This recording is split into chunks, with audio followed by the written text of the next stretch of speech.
अब तक देखा है, जैसे हमने प्लेन मिरर देखे, स्फेरिकल मिरर देखा है। स्फेरिकल मिरर का इसके पहले वीडियो में हमने जो है यहाँ पे जो उनका शेप कैसा होता है, उनकी फिगर कैसी होती है, वो हमने देखा था। आज हम देखेंगे कि जो मिरर है, अगर हमें डायग्राम ड्रॉ करनी होगी तो हमें क्या करना पड़ेगा।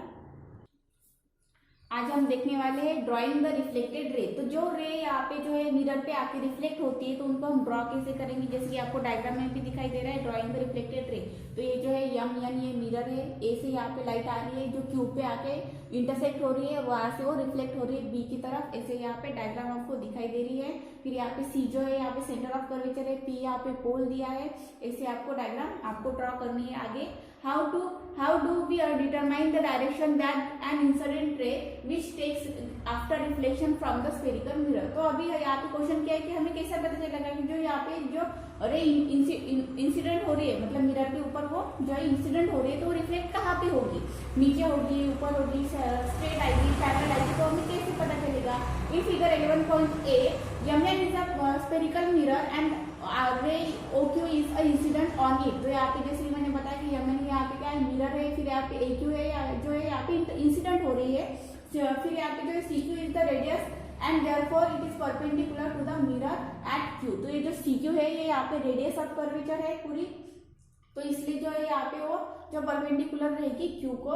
दस द एंगल AQC, ये जो एंगल AQC है वो यहाँ पे इंसिडेंट एंगल है, एंगल ऑफ इंसिडेंट। फिर according to the law of reflection the angle of incident and angle of reflection are same measure. तो यहाँ पे क्या बोला है कि ये जो AQC है वो यहाँ पे एंगल ऑफ इंसिडेंट है, क्यों है, क्योंकि A से यहाँ पे Q से यहाँ पे इंसिडेंट हो रहा है, फिर जो है यहाँ पे Q से लेके B तक यहाँ पे जो रिफ्लेक्ट हो रहा है, तो इसलिए जो एंगल CQB है तो वो क्या हो जाएगा, एंगल ऑफ रिफ्लेक्शन होगा। तो इन दोनों की डिग्री क्या होगी, सेम होगी, इसलिए यहाँ पे बोला है।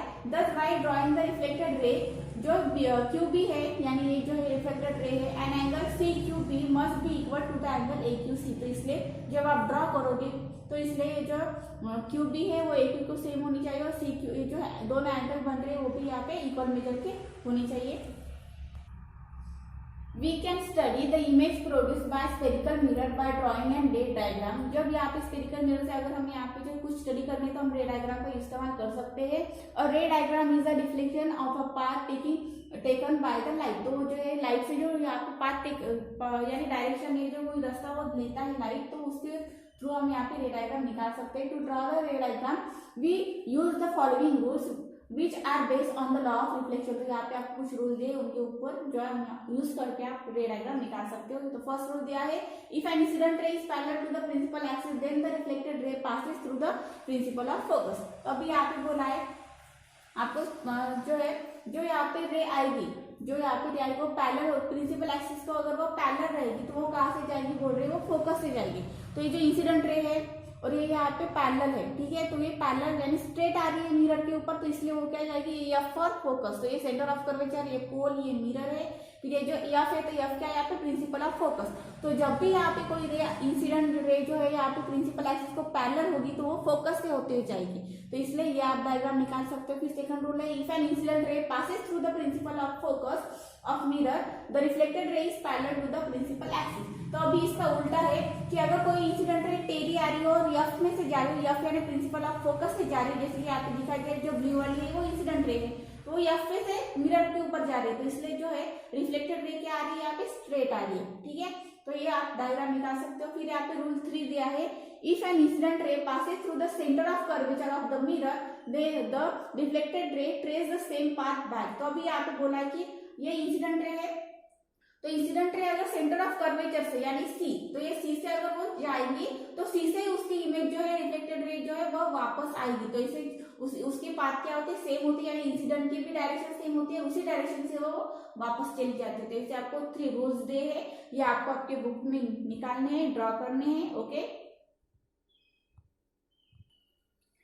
नेक्स्ट पॉइंट देखेंगे, image from by an concave mirror. तो अभी देखेंगे कि जो कॉन्केव मिरर है उससे हमें इमेज कैसे मिलती है। आपको यहाँ पे जो है एक्टिविटी दी करने के लिए मटेरियल आपको कैंडल्स और ग्लास लैंप लेना है, 2 जो है कार्डबोर्ड बॉक्स लेने हैं, लार्ज कार्डबोर्ड शीट और white paper, concave mirror, metre ruler and wooden box. जैसे कि आपको यहाँ पे पिक्चर में भी दिखाई दे रहा है, कैंडल जो है, कार्डबोर्ड लेनी है, बॉक्स, कॉन्केव मिरर एंड जो यहाँ पे मीटर स्केल दिया है मेजर करने के लिए। फिर आपको करना क्या है, टेक अ कार्डबोर्ड बॉक्स लेना है large enough to hold a candle, जिसमें जो है कैंडल अच्छे से फिट हो जाए ऐसे लेना है।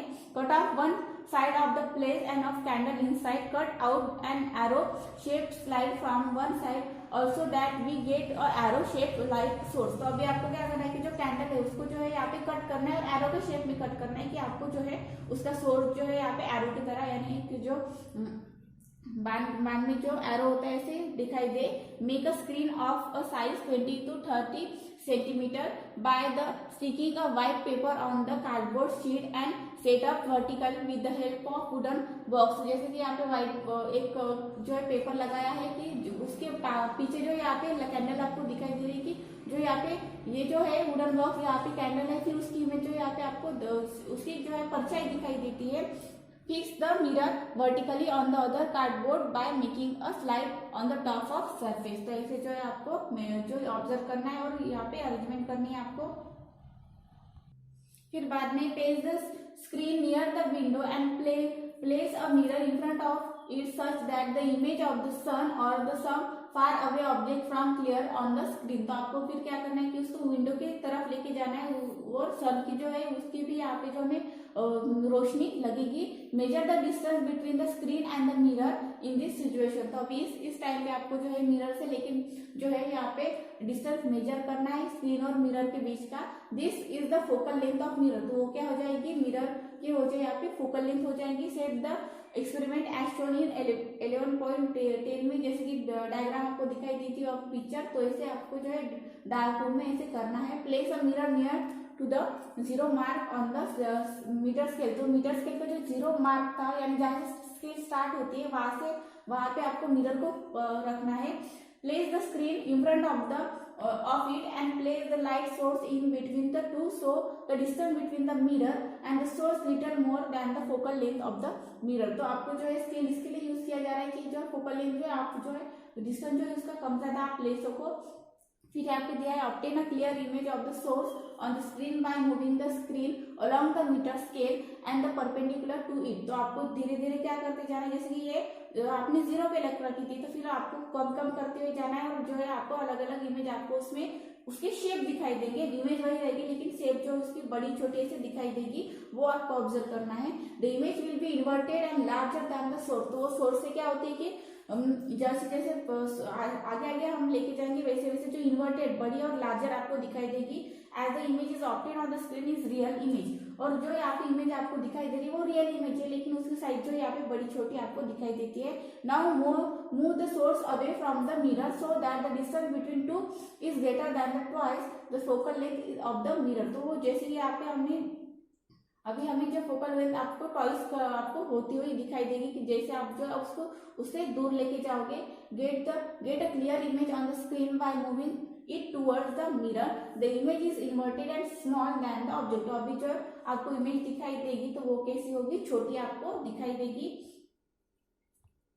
तो अभी देखिए जो हमने अभी एक्सपेरिमेंट पढ़ा है तो उसके ऊपर जो है रे डायग्राम आपको दिए कि जब यहाँ पे देखिए ये मिरर है, एसक्यू मिरर है, पी यहाँ पे जो है पोल है, सी यहाँ पे सेंटर ऑफ कर्वेचर, एफ यहाँ पे फोकल लेंथ। तो ये जो है यहाँ पे कैंडल है, कैंडल की इमेज जो है यहाँ पे हमने जलाई हुई है वो यहाँ पे मिरर के यहाँ पे दिखेगी। तो जैसे कि यहाँ पे दूर यहाँ पे हमने यहाँ पे दूर रखे तो इमेज जो है यहाँ पे छोटी दिखाई देती है और यहाँ पे जब हम उसको पास लेके जाते हैं मिरर के एकदम पास लेके जाते हैं तो उसकी इमेज जैसे कि यहाँ पे A1 और B1 क्या है यहाँ पे इमेज है तो ये यहाँ पे जो है बड़ी दिखाई देती है। ऐसे आपको यहाँ पे इमेज दी है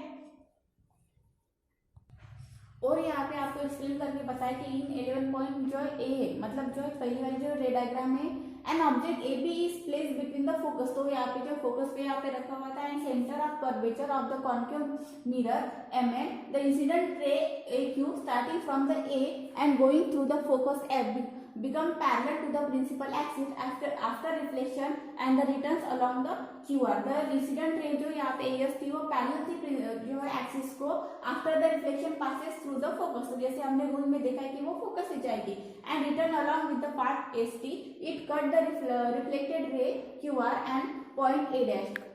thus image of A is from A dash। तो ये जो A की इमेज यहाँ पे A dash पे मिलेगी हमें। the point B is the situated on the principal axis so the image will also be on the x axis and will be directed above the A1 के यहाँ पे ऊपर, thus the image B is B1 and the image of the point A between A1 and B1 will be the form between A dash and A1 and B1, thus the image of object AB is A1 and B1। तो जैसे कि A की image A1 हम suppose करते हैं तो B की यहाँ पे B1, तो ऐसे अगर आपको AB एक पूरा एक ऑब्जेक्ट है तो उसकी इमेज क्या होगी, A1 और B1 होगी। From this we see that when an object is placed between the focus, the center of curvature of mirror, the image is formed beyond the center of curvature। तो जैसे कि हमने first diagram में देखा कि जब कोई भी ऑब्जेक्ट हम यहाँ पे फोकस और सेंटर ऑफ कर्वेचर के बीच में रखते हैं तो इमेज जो है यहाँ पे बियॉन्ड यानी उसके आगे हमें जो है सेंटर ऑफ कर्वेचर के आगे हमें दिखाई देती है।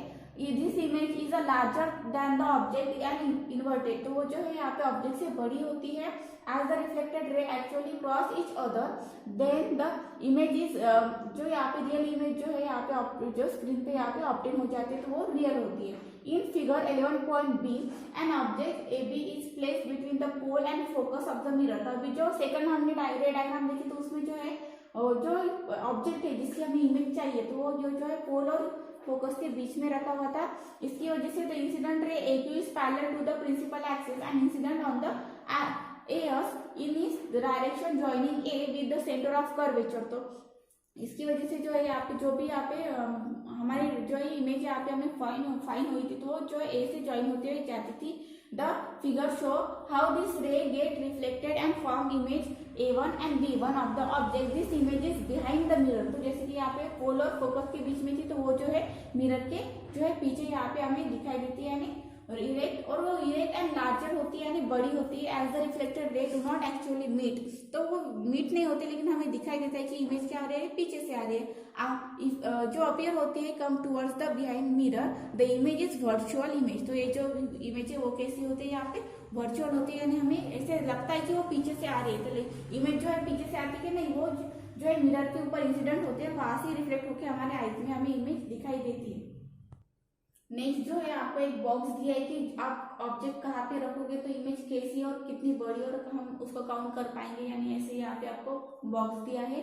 The position and the type of image produced by a concave mirror when object is placed at different distance from its are given following. तो जैसे कि हमने देखा कि स्पेरिकल में कुछ रूल दिए थे कि जब हम कहाँ जो है रे कैसे जो है इंसिडेंट होगी तो वो रिफ्लेक्ट कहाँ से होगी, वैसे आपको अभी कॉन्केव जो है मिरर के बारे में आपको बताया कि आप ऑब्जेक्ट कहाँ पे रखोगे तो इमेज आपको कैसे दिखाई देगी। तो फर्स्ट यहाँ पे दिया है कि पोजीशन दी है ऑब्जेक्ट की, फिर यहाँ पे पोजीशन ऑफ इमेज, उस मतलब जो इमेज हमें दिखाई देगी मिरर में उसकी पोजीशन, फिर यहाँ पे उसका नेचर कैसा होगा और उसकी साइज कैसी होगी। तो फर्स्ट यहाँ पे दिया है between the pole and focus. तो अगर आपने जो ऑब्जेक्ट है वो अपने पोल और फोकस के बीच में रखा तो जो उसकी इमेज जो है यहाँ पे मिरर के पीछे बिहाइंड द मिरर हमें दिखाई देती है और उसका नेचर जो है वो इरेक्ट एंड वर्चुअल होती है, वो मैग्नीफाइड होती है। फिर यहाँ पे सेकंड दिया है after the at the focus. अगर एट द फोकस यानी फोकस पे ऊपर आपने जो ऑब्जेक्ट रखा तो उसकी इमेज जो यहाँ पे इनफाइनाइट एट द इनफाइनाइट यानी बहुत दूर तक जाती है। फिर उसका नेचर जो इन्वर्टेड एंड रियल होता है और उसकी साइज जो है वो यहाँ पे वेरी लार्ज आपको दिया है। फिर यहाँ पे थर्ड दिया है between focus and centre of curvature. अगर आपने फोकस और सेंटर ऑफ कर्वेचर के बीच में रखा तो उसकी इमेज जो यहाँ पे beyond the centre of circle के आगे आपको सेंटर ऑफ कर्वेचर के आगे आपको मिलती है और वो इन्वर्टेड एंड रियल होती है और मैग्नीफाइड होती है। फिर यहाँ पे फोर्थ दिया है at the centre of curvature. अगर सेंटर ऑफ कर्वेचर पर ही रखा तो उसकी इमेज वहीं पे आपको दिखाई देगी at the centre of curvature. जैसे कि हमने स्पेरिकल में देखा कि अगर इंसिडेंट रे मिरर के ऊपर जो है सेंटर ऑफ कर्वेचर से गिर रही है तो वो वैसे ही रिफ्लेक्ट होती है, तो वैसे ही उसकी इमेज के साथ भी अगर ऑब्जेक्ट आपने सेंटर ऑफ कर्वेचर पे रखा तो उसकी इमेज भी सेंटर ऑफ कर्वेचर पे ही मिलती है और वो इन्वर्टेड और रियल होती है और सेम एज द ऑब्जेक्ट। और ऑब्जेक्ट मतलब ऑब्जेक्ट की साइज जितनी है उतनी इमेज की साइज रहेगी। फिर यहाँ पे फिफ्थ दिया है beyond the centre of curvature. अगर सेंटर ऑफ कर्वेचर के आगे होगी तो वो आपको इमेज मिलेगी between the centre of curvature and focus, फिर वो जो है इन्वर्टेड एंड रियल होगी और डायमिनिश होगी। फिर यहाँ पे सिक्स दिया है एट द वेरी लार्ज। अगर आपने बहुत दूर रखा ऑब्जेक्ट और मिरर की उनका डिस्टेंस बहुत ज्यादा है तो वो फोकस में आपको दिखाई देगी। फिर आपको जो वो इन्वर्टेड एंड रियल होगी और पॉइंट इमेज होगी। ऐसे आपको जो उसकी पोजीशन दिए है कि इमेज की पोजीशन कहाँ पे आएगी और कहाँ से रखने से वो लार्ज होगी बड़ी होगी, वहाँ पे आपको नेचर भी उनका बताया है। तो ये सब आपको ध्यान में रखना है और जो मैंने आपको डायग्राम निकालने के लिए बोली है वो निकालनी है। Okay, thank you.